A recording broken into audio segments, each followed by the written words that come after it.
Welcome to Learning English, a daily 30-minute program from the Voice of America. I'm Dan Friedel. And I'm Katie Weaver.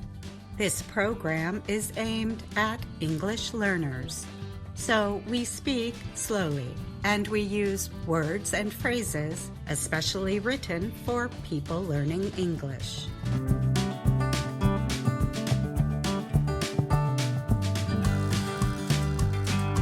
Today on the program, we'll be joined by John Russell, Brian Lynn, and Jill Robbins. They will tell us about marijuana usage in the United States, a scientist in Cuba who is working to raise silkworms, and new money for college athletes in the U.S. Then I have a story about the summer insect count in Germany. And Anna Matteo helps us close the show by discussing the phrase, breaking the mold, in this week's Words and Their Stories. And Anna joins me to talk about some notable people who have broken the mold. Now, here's John. For the first time, the number of Americans who use marijuana almost every day has grown greater than the number who drink alcohol almost every day. This change, some 40 years in the making, comes as marijuana use has become more common and legal in nearly half of U.S. states. In 2022, an estimated 17.7 million people reported using marijuana daily or near daily. In comparison, 14.7 million people reported being daily or near daily drinkers, an examination of national survey data shows. In 1992, when daily pot use hit a low point, less than 1 million people said they used marijuana nearly every day. Alcohol is still more widely used. But 2022 was the first time this high level of marijuana use overtook daily or near daily drinking, said the study's writer, Jonathan Calkins of Carnegie Mellon University. A good 40% of current cannabis users are using it daily or near daily, a pattern that is more associated with tobacco use than typical alcohol use, Calkins said. The research, based on data from the National Survey on Drug Use and Health, appeared recently in the publication Addiction. The survey is a highly regarded source of self-reported estimates of tobacco, alcohol, and drug use in the United States. From 1992 to 2022, the per capita rate of those reporting daily or near daily marijuana use increased by 15 times. Calkins suggested in the study that people may be more willing to report marijuana use as public acceptance grows. Most states now permit medical or recreational marijuana, though it remains illegal at the federal level. In November, Florida voters will decide on a constitutional change permitting recreational cannabis. And the federal government is moving to reclassify marijuana as a less dangerous drug. Research shows that high-frequency users are more likely to become addicted to marijuana, said Dr. David A. Gorelick of the University of Maryland School of Medicine. Gorelick was not involved in the study. The number of daily users suggests that more people are at risk for developing problematic cannabis use or addiction, Gorelick said. High-frequency use also increases the risk of developing cannabis-associated psychosis, a severe condition where a person loses touch with reality, he said. I'm John Russell.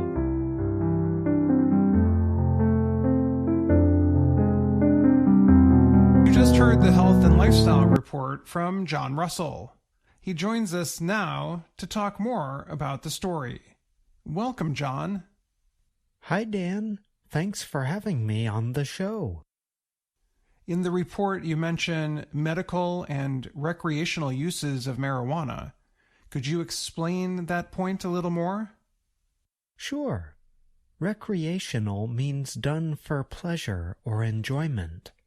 Medical means done for health reasons, often under the supervision of a doctor or other health professional. And what might those health reasons be?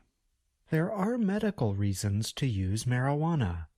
Harvard Health, for example, notes that the most common use for medical marijuana is pain management. Harvard Health notes that marijuana is safer than drugs called opiates. In addition, marijuana might help relieve pain for some people who have kidney problems, ulcers, or GERD. People who suffer from those conditions often cannot take other kinds of pain relievers, such as Advil or Aleve. Yeah, John, that's a good point. People who can't take those medications or have some health problems, they definitely should have a second option. Thanks for coming on the show to talk a little bit more about your story. Thanks for having me on the show. See you next time.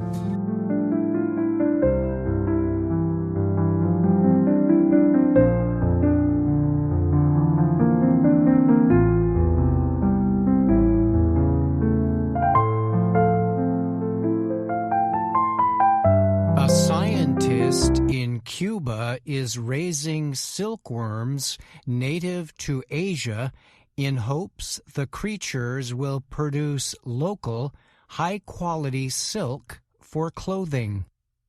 Dayron Martin is a biochemist who lives in western Cuba. He carries out experiments at the Indio Hatway Experimental Station. The research center was established in 1962 in an effort to improve agriculture production methods in the Caribbean nation. A reporter from Reuters news agency recently visited Martin's laboratory. As he looked over a table of many silkworms, he explained that he oversees the whole lab operation from start to finish. This includes raising the silkworms, also known as caterpillars, producing their food and harvesting their silk. As part of his work, Martin heads the Arte Seda project. He told Reuters the project has progressed well so far. The goal is for Martin to harvest high-quality white fibers that can be used by the local population to make clothing and possibly other products. Martin described his work as a Chinese ancestral process that has been practiced for more than 5,000 years. He said it was only recently brought to Cuba. Martin said he does not have to go far to get materials for the caterpillar's food. He mainly uses dark green mulberry leaves from plants growing outside his lab. The worms need very specific conditions, he added. The project began with financial support from the European Union and the Cuban government. It more recently also received money from the French government. The effort aims to teach artisans the process so they can learn to raise worms on their own. Cuba was chosen because of its climate. The country has warm temperatures and a lot of wind. In addition, its growing season lasts the full year. Silkworms are the young form of a kind of moth native to Asia. The caterpillars produce a cocoon of silk fiber that has long been used to manufacture many kinds of products. The artisans can use silk to create products at home to sell to local people and visitors, said Dolgi Chaviano. She owns a small shop in Havana that produces beauty products, fabrics, and other materials. Chaviano told Reuters she recently got approval from the local government to raise mulberry trees and silkworms in Havana. This will permit her to produce her own material for products. Every day I discover something new to do with the silk, Chaviano said. I'm Brian Lynn.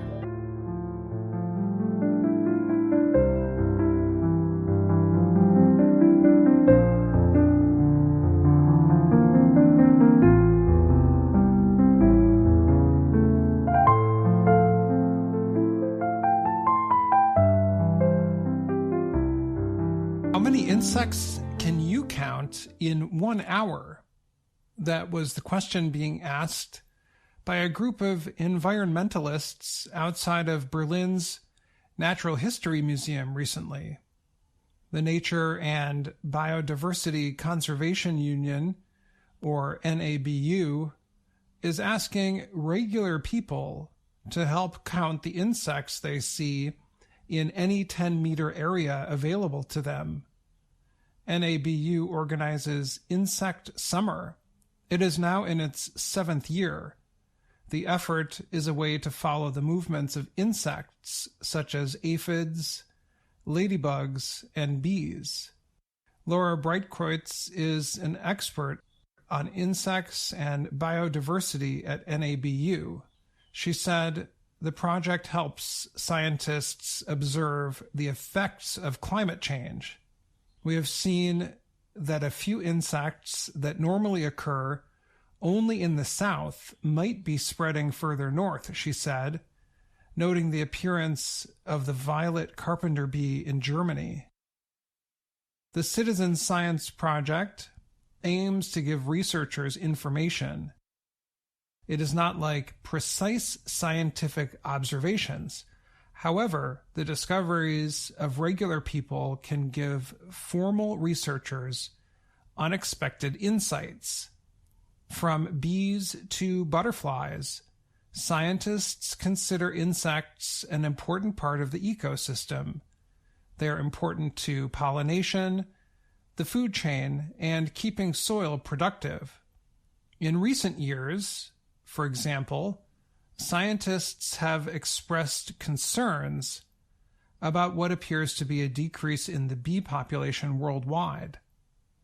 The drop in some kinds of insects is often blamed on human causes, including chemicals and damage to the environment.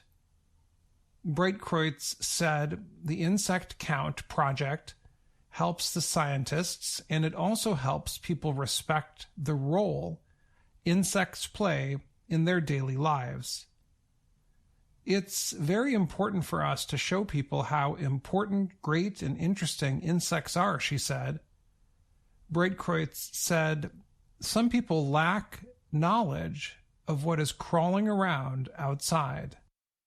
The first insect count is happening until June 9th, and the next one is from August 2nd to 11th.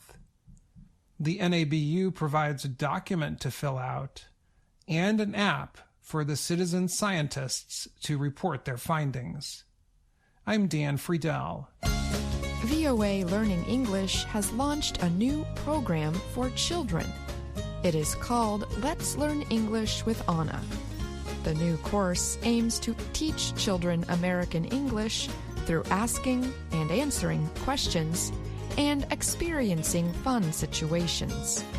For more information, visit our website learningenglish.voanews.com. The National Collegiate Athletic Association, NCAA, and the 5 biggest college sports conferences recently agreed to pay almost $2.8 billion to settle claims from college athletes. The NCAA is the organization that runs college sports in the United States. It oversees about 500,000 college athletes from some 1,100 schools.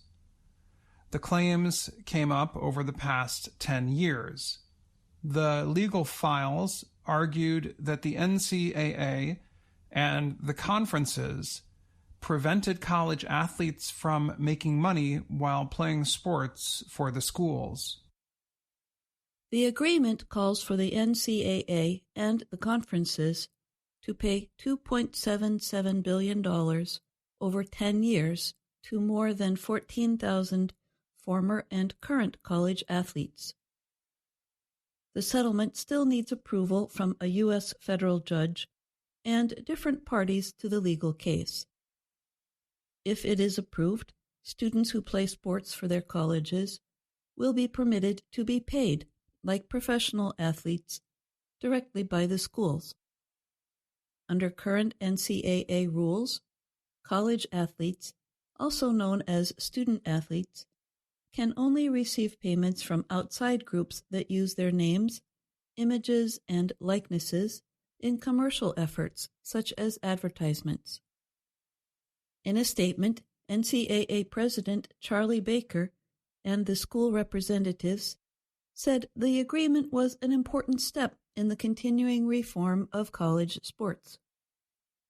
Steve Berman, a leading lawyer in the cases, said with the settlement, college athletes are finally able to receive a fair share of the billions of dollars of revenue that they generate for their schools. Ramogi Huma, a strong supporter of college athletes' rights, played football at the University of California, Los Angeles in the 1990s. He called the decision groundbreaking, adding that there's no going back from there.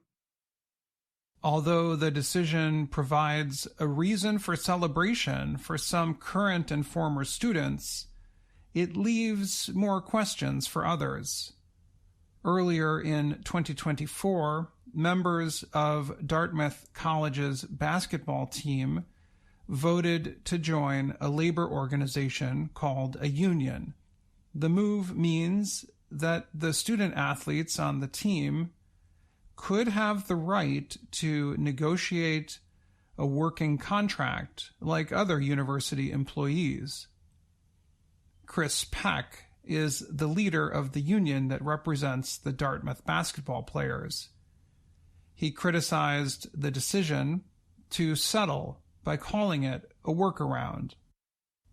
Peck noted that the agreement calling for universities to share money from television deals and ticket sales with athletes does not answer whether students who play sports are school employees.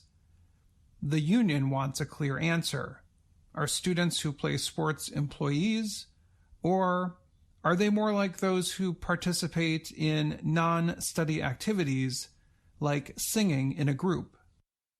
Dartmouth has yet to accept the students' union vote, and the NCAA is asking the U.S. Congress to step in and say student athletes are not employees. Tim Walton coaches the women's softball team at the University of Florida. The school belongs to one of the large conferences that will have to pay millions of dollars into the settlement. Walton wants to know what will happen to sports like women's softball that do not bring in money like men's football or basketball. He asked, are they dropping programs? Are they dropping sports? In addition, there is a law in the U.S. known as Title IX that requires women and men to have equal rights in education. Does the law require female student athletes to get paid like men? Michael Leroy is a sports law professor at the University of Illinois. He said there will be a concern if women get shortchanged. Christina Stilianu is a sports lawyer in New York. She and Leroy both said regular payments from universities to students will make it easier for the students to argue that they are indeed employees. Leroy said the NCAA would like to be able to pay student athletes, but not consider them employees. That, he noted, would mean the NCAA is going to be treated differently than any other business in America. You cannot have separate pay. But one college softball player, Tiare Jennings of the University of Oklahoma, did not seem too concerned about the legal questions. She was celebrating the fact that she might have some money saved after college. She said it will be nice for players to know they have money to, in her words, kickstart your life. I'm Dan Friedel. And I'm Jill Robbins.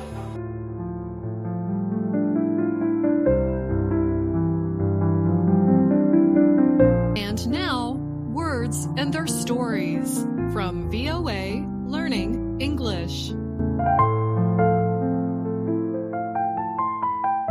Today, we talk about making things.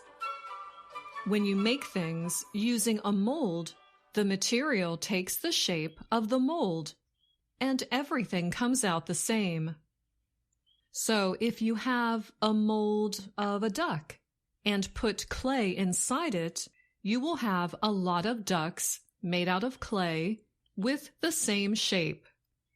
They will look exactly like each other. Now, if you break the mold, you have to shape the clay by hand to make one duck at a time. As a result, all of the handmade ducks will look different. Each one is special and unique. That is where we get the expression, to break the mold.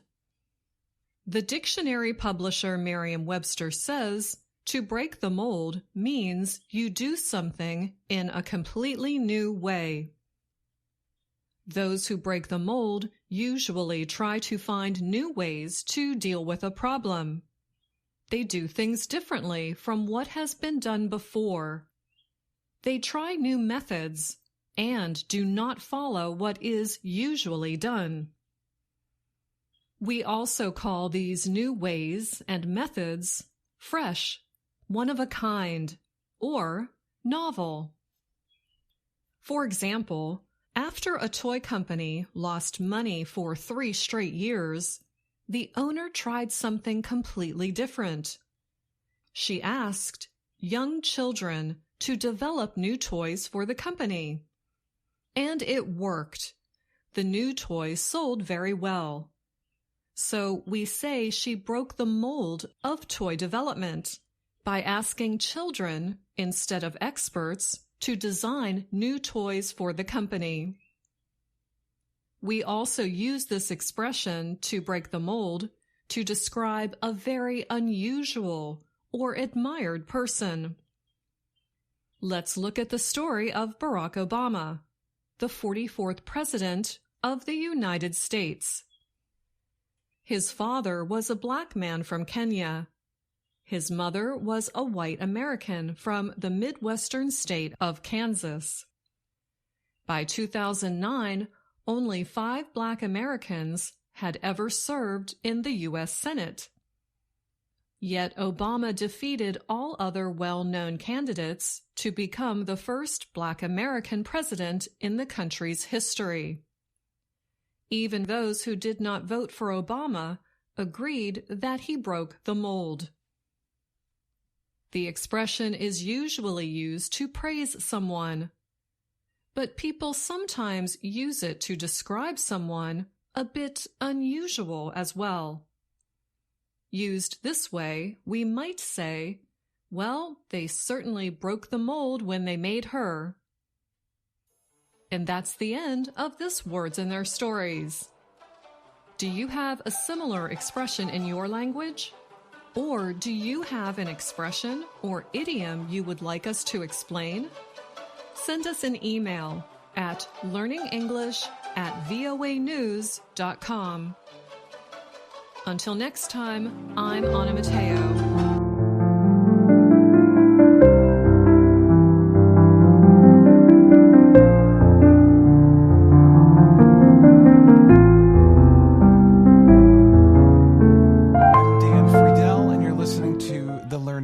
Podcast. Anna is here now to talk with us about the latest words and their stories. Hi, Anna. Hello, Dan. Anna, why don't you remind everyone what phrase we're discussing? This week, we are talking about breaking the mold. This is a phrase we use when we are discussing something that is special and unique. And sometimes maybe a little odd. Yes, it is a popular phrase. I often hear people use it when they're talking about young athletes. They will say, this basketball player broke the mold. That is, they can do something that those who came earlier could not. Who is someone who has broken the mold in professional basketball? Well, I guess I would start with Michael Jordan, then go on to LeBron James, and maybe now people would say the French player, Victor Wembanyama, has broken the mold because he is so tall and so athletic. Well, I have heard of all those players for sure. They are special and unique. We can also call them fresh, one of a kind, and novel. Those are all good expressions our listeners can use. Anna, who is someone that you look up to for inspiration? Who might be considered a mold breaker? For me, a good example of someone who broke the mold is Julia Child. She did not start her on-air presenting on television until she was in her 50s. And also, she taught French cooking to the American public in a very relaxed and natural way with humor. And at that time, that simply was not done. So she definitely broke the mold of television presenting. When you break the mold, you do something differently than others before you. That's a great choice, Anna. We all love Julia Child, and we know how she broke the mold.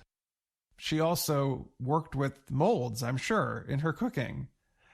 Anna, there are probably a lot of unknown people out there who have broken the mold. They do something different, but it doesn't lead to success. We mostly hear about those special, novel people when they go on to be a great success. That is true. I think the phrase is most often used as an expression of admiration for someone who did their job or lived their life differently. Maybe they created a new product, or they came up with a new singing style. They did something different that was not done before them. However, we do occasionally use it to talk about someone who may be a bit strange or odd. For example, if you meet someone who is a little odd, you can say, well, they really broke the mold when they made her. That's true. Well, Anna, it's been nice talking with you this week. I think some might say you're our very own mold breaker here at Learning English. Aw, thanks, Dan. You made my day. Have a good one. That's all the time we have for today. It's always great to have Anna on the Learning English podcast. Thanks again to Anna and all our VOA colleagues who helped produce today's program. Most importantly, thank you for listening. Be sure to join us again tomorrow for more stories from around the world, including a report from Brian Lynn about volcanic activity on Venus. I'm Dan Friedel. And I'm Katie Weaver.